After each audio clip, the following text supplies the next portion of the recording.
President Trump has been in office for exactly 1 year in his second term. Joining us now to discuss is Mike Leon, Director of Strategy at the Free and Equal Elections Foundation and host of the Can We Please Talk podcast. And we have Tony Kinnett, national correspondent at the Daily Signal and host of the Tony Kinnett Cast radio show and podcast. So good afternoon. Good to see you guys, as always. Mike, I'll start with you today. The president speaking this afternoon listed his top 3 achievements in this first year. I want you to take a look at this clip here. So I think the building of a really powerful military has been a great achievement, and that would include the Venezuela thing, that would include the attack on Iran and the wiping out of the nuclear threat. I think that's been really amazing what we've done militarily. I think what we've done in business has been incredible. We have $18 trillion coming in. Plants are being built all over. Thousands of plants are being built all over the country. 18 trillion is a record. No country has ever come anywhere even close to that. I think that's a record. And I think that most favored nations for drugs is something that nobody thought they'd be able to get. Okay, so Mike, having heard that, in your view, how did the president do this year? Well, Don, that's a loaded question. But first off, good to see you guys on this Tuesday afternoon. I'm not sure why he interrupted the press conference today. I know it's the 1-year anniversary of him getting inaugurated into office, but not sure why he came out and did this kind of victory lap. I would reserve those things for 4 years after, right, as opposed to middle of the first year. But let's pick apart some of the things that he mentioned there, right? I do agree with the overarching premise of peace through strength. I do agree. Look, Nicolas Maduro is a dictator. What the Venezuelan people have gone through has been horrific over the last 25 plus years between Maduro and Chavez. I do agree that Iran is a major threat, not only to the West, but obviously their proxies all across. But there are certain things that the president has done from a military perspective that a lot of people, this is not Mike Leon saying this is people in the military community and not the folks that you would normally think of that would say that some of these things are a little antithetical to what the United States is doing. We shouldn't be in regime changes. And you know who said that, Don? Tulsi Gabbard. She's the director of national intelligence once upon a time.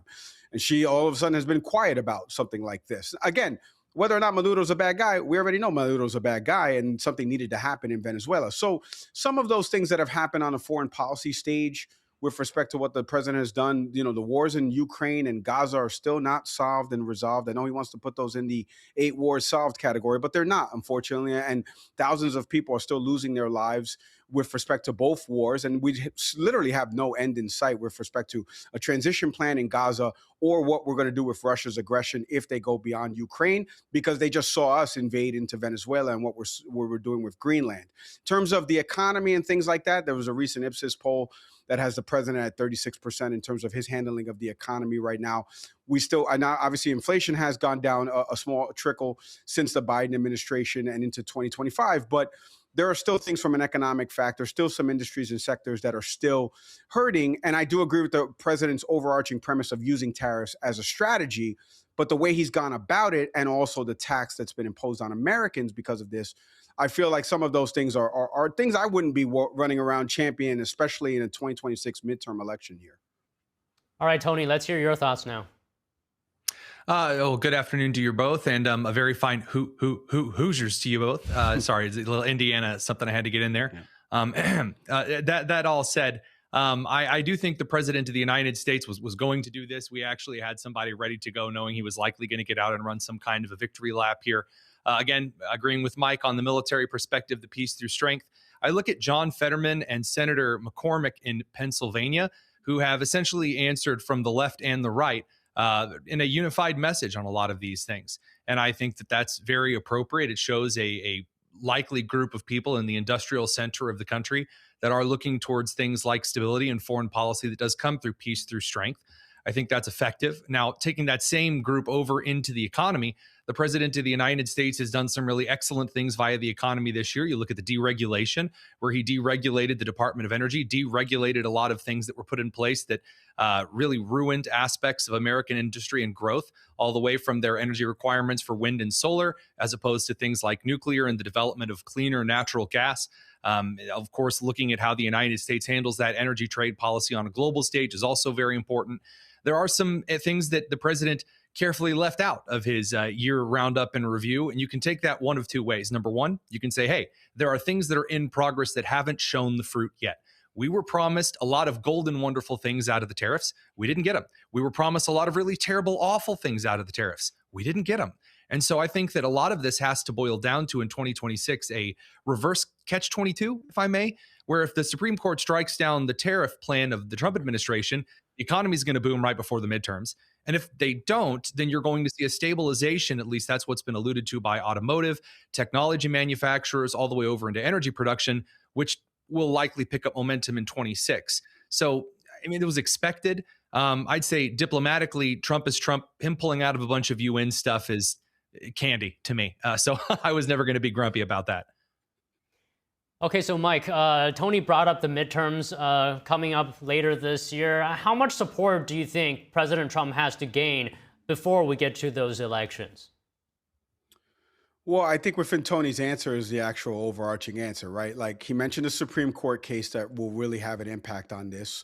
The economy is always number one. It's what any Democratic strategist, Republican strategist, independent strategist will tell you. All right, it's always the economy, stupid, in the words of James Carville.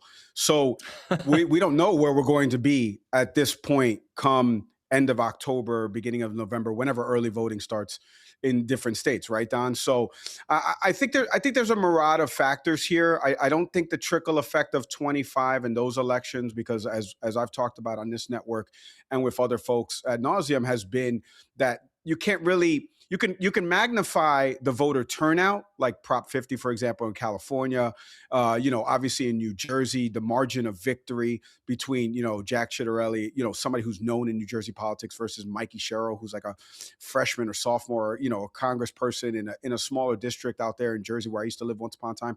So you can kind of look to some of those examples, but voters are creatures of the habit. So creatures of the moment, excuse me. So 2026, they're going to be looking at the present moment, right? Now, here's one thing I will say that wasn't talked about.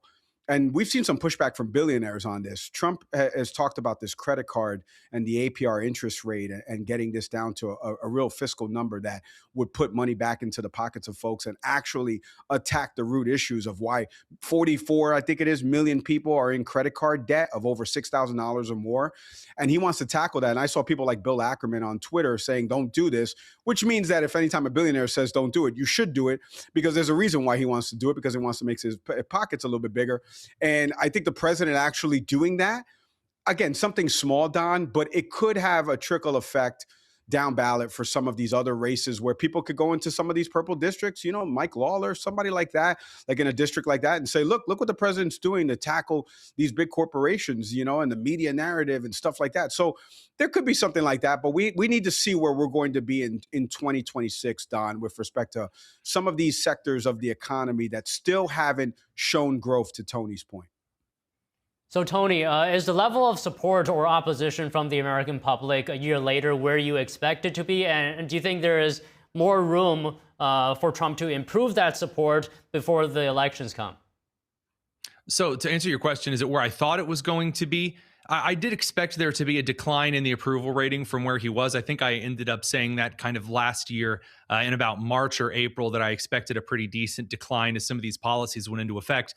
And the question that I had was kind of the question that is here today. And again, I think Mike's right on the money there, that voters are creatures of the moment. And so approval ratings are very tied to what people are feeling right then and there. And you've seen the Trump administration start to kind of pull away from this language of, oh, actually, everything at the grocery store is super duper. And the real argument needs to be, hey, we are proceeding towards making this better. It's not there yet. It's not where we want it to be, but this is the stuff that we're doing to make it more affordable. That's a winning message. Now, do they stay on that? Well, who knows? None of us do. The president of the United States gets up and, after making a joke about almost catching his hand in the binder clip, then tears right into the conversation of the economy. Now, that said, I will push back a little bit on what Mike said about the 10% credit card cap. The president doesn't necessarily have any authority to do this, which is why so far I haven't really seen a large amount of pushback to kind of fill in those details. But I would also push back and say there are a lot of people other than just billionaires who have suggested that artificially manipulating rates and telling private organizations how they should do business that no one's forced to take part in the first place, that's not what's causing high amounts of credit card debt, borrowing things that you can't afford. And again, things that, again, we can talk about what people have to put on the credit cards is a huge part of it, like groceries we saw high in 2023 and 2024. But as to Trump's kind of populist, sometimes it's Bill Clinton, sometimes it's George Bush, sometimes it's more libertarian in its economy. It's kind of a spin of the wheel. That's still up for grabs in 26. And that I was not expecting. I'll say it. I wasn't expecting him to go as Bill Clinton as he has in office. All right, that's a. What do you think? Is that a good impression, Mike? I did not have sexual. Anyway, I'm not going to do my Bill Clinton impression, but So, Mike, I wanted to move along from the midterms. I had a question for you about his deployment of federal immigration enforcement into cities. Yes. What is your view on it? A lot of conversations being had about, for example, ICE in Minnesota. Yeah. Donna, I'm so glad you asked this because I want to give everybody a realistic picture here because I live in Miami. A lot of Cubans, Venezuelans, Haitians lost TPS status here. There's a recent article that came out in the Washington Post about some of the Cubans that have been deported here that actually did vote for Trump, some that have been in detention centers. There's been some over-magnification as anything in media, but there's also been some real heartbreaking stories of people that are doing it the right way. As we have always heard people say, do it the right way, go to your appointments. Folks, I've said this a bunch of times. I'm going to say it again. In 2024, the signs at the RNC said mass deportations now. The enforcement actions of the Trump administration was to make everybody who is here illegally a crime. It is no longer a civil offense.